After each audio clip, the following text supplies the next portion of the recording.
Mesdames, Messieurs, c'est avec un grand plaisir que je vous adresse mes meilleurs vœux pour cette nouvelle année 2023. Cette année encore, Pays de Montbéliard Agglomération sera à vos côtés pour assurer et développer les services publics dont vous avez besoin. Pour cette raison, et parce que notre territoire est résolument tourné vers l'avenir et les nouvelles technologies, la thématique de cette nouvelle année met en avant notre projet Territoire intelligent et durable. En effet, je souhaite désormais que le numérique soit au service de nos habitants. Dématérialisation, e-service, ces outils doivent vous aider au quotidien à rendre votre vie plus facile. Territoire intelligent et durable est un ensemble d'actions actuellement en phase de démonstration qui seront peut-être vos outils de demain. Je pense ainsi à la gestion innovante de l'enlèvement des déchets, au projet de territoire vigilant ou encore au portail numérique citoyen qui sera en lien avec le nouveau site internet. Ce nouveau site est mis en ligne dès à présent et il vous aidera progressivement dans toutes vos démarches administratives dématérialisées. C'est à travers les pages du nouveau site de PMA que je vous invite à présent à découvrir la rétrospective 2022 de Pays de Montbéliard Agglomération. En 2022, les élus et les services de Pays de Montbéliard Agglomération ont continué à œuvrer de concert pour améliorer le cadre de vie des habitants. Cette volonté s'est notamment manifestée lors du vote du budget en mars dernier, par le choix assumé, malgré le contexte budgétaire contraint des collectivités, de ne pas augmenter la pression fiscale, aussi bien des entreprises que des ménages. Clairement solidaire, ce budget 2022 l'a également été envers les communes membres avec la prise en charge par l'agglomération du Fonds de péréquation intercommunale et communale. Cette aide importante s'ajoute au fonds de concours à destination des projets communaux, comme par exemple ici la rénovation de la traversée de Noirfontaine. En 2022, 31 municipalités ont bénéficié de cette aide pour un montant total de 631 000 €. Ce soutien de PMA est précieux pour les communes durement impactées par les baisses successives des dotations de l'État et la crise énergétique. Culture, sport, tourisme, qu'il fait bon vivre dans le Pays de Montbéliard. Sur le plan culturel, 2022 a évidemment été marqué par la candidature de PMA au label Capitale française de la culture 2024. Le 13 janvier 2023, l'heureuse nouvelle est annoncée en avant-première par le président Charles Demouge. Chers habitants du Pays de Montbéliard, c'est avec un immense plaisir que je vous annonce officiellement que Pays de Montbéliard Agglomération vient d'être labellisé Capitale française de la culture 2024. Le dossier de l'agglomération a séduit les services du ministère de la Culture par son positionnement singulier et audacieux, placé sous le signe de la transition écologique et de la sobriété. Grâce à un soutien populaire évident, PMA a porté au pinacle sa politique culturelle dynamique. L'année 2024 s'annonce donc d'ores et déjà culturellement hors du commun dans le Pays de Montbéliard. Mais PMA ne va pas attendre 2024 pour vivre intensément ses cultures. L'an dernier, le territoire vibrait déjà avec le programme Les Couleurs de l'Agglo, l'activité dynamique du Conservatoire de musique, de danse et d'art dramatique, ou encore les 10 ans du Moloko qui ont été fêtés en grande pompe. Sportivement parlant, 2022 a été dense avec notamment la 3e édition du Tour cycliste du Pays de Montbéliard, les championnats de France universitaires de foot ou encore la Coupe de France de cyclocross à Nomay. Sans oublier bien évidemment le superbe parcours en championnat du FC Sochaux-Montbéliard qui a de nouveau rempli les tribunes du Stade Bonal. Mais l'agglomération favorise surtout le sport pour tous. Avec le tout premier challenge des trails PMA, la collectivité a incité les sportifs amateurs à s'inscrire en compétition. Avec les mercredis du foot, elle a permis aux jeunes licenciés des clubs de rencontrer et de taper la balle avec les joueurs du football club Sochaux-Montbéliard. Et avec le Tour olympique, PMA a donné l'occasion à des jeunes, inscrits en accueil collectif de mineurs, de s'initier à certains sports et ainsi de faire naître des vocations. Idéal à 2 ans des Jeux Olympiques de Paris. Terre de culture et de sport, Pays de Montbéliard Agglomération a également tous les atouts pour devenir un beau spot touristique. En 2022, PMA a édité son nouveau schéma de développement touristique qui détermine la stratégie à mener sur les prochaines années en lien avec Pays de Montbéliard Tourisme. Théâtre antique de Mandeur, Fort du Montbard et autres pépites. Ce schéma met en avant le patrimoine remarquable du territoire tout en développant également les activités de pleine nature et les savoir-faire agricoles et industriels. 2022 marque la décision d'instaurer la poubelle jaune qui arrive dans les foyers début 2023. Le 10 mars, le conseil communautaire a voté en faveur de la mise en place d'un second bac de collecte pour recueillir les déchets recyclables. Ce service supplémentaire en porte-à-porte s'inscrit dans l'instauration de la redevance incitative effective au 1er janvier 2024, dont le but est de diminuer le tonnage de déchets produits chaque année. PMA accompagne les usagers à ce changement d'envergure. Le président Charles Demouge et ses vice-présidents en charge sont d'ailleurs allés au contact des élus de tout le territoire afin d'expliquer les enjeux de cette redevance incitative, que ce soit à Pont-de-Roide Vermondans, Bavans, Colombier-Fontaine, Hérimoncourt, Fesches-le-Châtel et Montbéliard.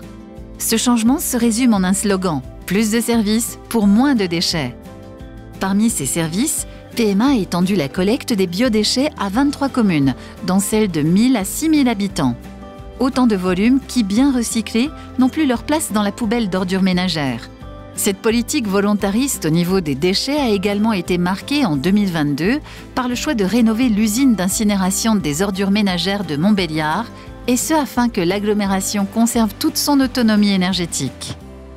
Du côté des mobilités, tout a roulé. PMA a poursuivi l'extension de son réseau cyclable avec, notamment, le raccordement entre Betoncourt et le centre de Montbéliard, la poursuite de l'aménagement de la piste cyclable Audincourt-Seloncourt et Hérimoncourt, ou encore le travail commencé sur la passerelle de Lougre. Les modes doux de déplacement ont aussi été boostés au printemps par le lancement du service Velity.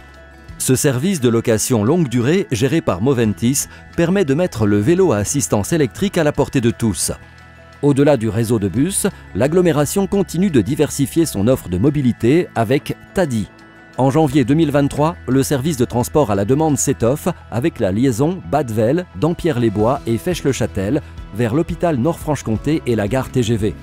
Déployée de façon expérimentale, elle pourrait ensuite concerner d'autres communes de l'agglomération. Cette offre globale de mobilité est, depuis septembre, complétée également par le tout nouveau service Evolity Covoiturage. Sur le campus universitaire, 2022 s'est distingué par l'ouverture officielle de la formation Rubica. Cette école de standing, référence dans le secteur du design, s'est implantée dans les locaux de Numérica. La formation professionnelle, elle s'exerce aussi et surtout au centre de formation des apprentis du pays de Montbéliard, dont l'agglomération est propriétaire des locaux. L'an dernier, le CFA a fêté ses 30 ans à Betoncourt, un anniversaire célébré avec appétit. Autre anniversaire en 2022, la crèche des Boutchous a soufflé ses 10 jeunes bougies avec entrain en septembre à Colombier-Fontaine. Des plus petits aux plus grands, PMA est au service de tous ses habitants et concourt à la protection des plus vulnérables. C'est ainsi qu'en novembre dernier, l'agglomération s'est investie dans la lutte contre les violences intrafamiliales dans le cadre de la Journée internationale pour l'élimination de la violence faite à l'égard des femmes. Priorité du projet de mandat, la transition écologique est plus que jamais au cœur des actions de Pays de Montbéliard Agglomération. Elle s'est matérialisée lors de nombreux événements, comme la tenue du stand de l'agglomération à la Foire Expo début avril à Laxone, sa présence sur les marchés du soir ou encore la journée portes ouvertes de la Damascine en octobre. Elle s'est aussi concrétisée par l'action de PMA dans la rénovation énergétique des logements avec le service Effilogie qui a profité à plus de 3000 ménages en 2 ans. Cette préservation de l'environnement passe, bien évidemment, par une qualité de la gestion en eau. PMA y contribue au quotidien en cherchant à diversifier sa ressource, mais également en améliorant avec son délégataire Veolia le fonctionnement des réseaux eau et assainissement. Ce fut par exemple le cas au printemps avec des travaux dans le centre de Montbéliard ou alors l'interconnexion du réseau d'eau de Longevel-sur-Doubs à celui de Beutal en septembre. Au niveau de sa gestion des milieux aquatiques et prévention des inondations, la collectivité a notamment réalisé des travaux de stabilisation de la berge du Gland sur Hérimoncourt. Cette année 2022 fut particulièrement faste au niveau de l'aménagement du territoire avec le nouveau programme national de renouvellement urbain. L'inauguration des nouveaux hexagones, le 15 mars, et celui du Centre de ressources médico-sociales Fondation Pluriel, des ateliers d'inclusion professionnelle du lycée Germaine Tillon et de la maison d'accueil spécialisée en décembre sont des réalisations d'importance. Qu'il s'agisse du quartier de la Petite Hollande à Montbéliard, comme des Graviers Voironnes à Sochaux, le programme NPNRU pour la période 2019-2025 produit déjà des effets bien visibles. L'environnement, et donc la santé, est un sujet prioritaire pour l'agglomération. Et sur ce sujet, PMA a poursuivi sa politique volontariste pour inciter de jeunes praticiens à venir s'installer sur le territoire. Début décembre, la conférence territoriale de santé s'est notamment penchée sur les questions de sécurité autour du corps médical. Cette volonté s'inscrit aussi dans le projet de maison Synapse, actuellement en cours de réhabilitation sur la zone des Gros Pierrons à Montbéliard, qui offrira un cadre de travail idoine aux professionnels de santé et aux étudiants. L'autre priorité du mandat demeure le développement économique, notamment l'implantation de nouvelles entreprises sur le pays de Montbéliard, à l'instar de Welp à Hérimoncourt. L'agglomération vient d'acheter en décembre dernier 42 hectares de la zone PSA Sud pour en faciliter leur reconversion et accompagner le groupe automobile dans sa mutation.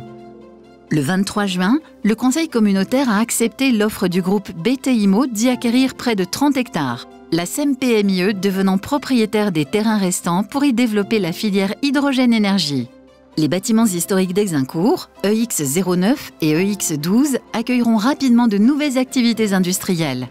Les bâtiments de Sochaux, S68, S88 et S90 seront quant à eux voués à être détruits et un investissement de plus de 40 millions d'euros permettra la construction de nouveaux bâtiments aux critères environnementaux de qualité.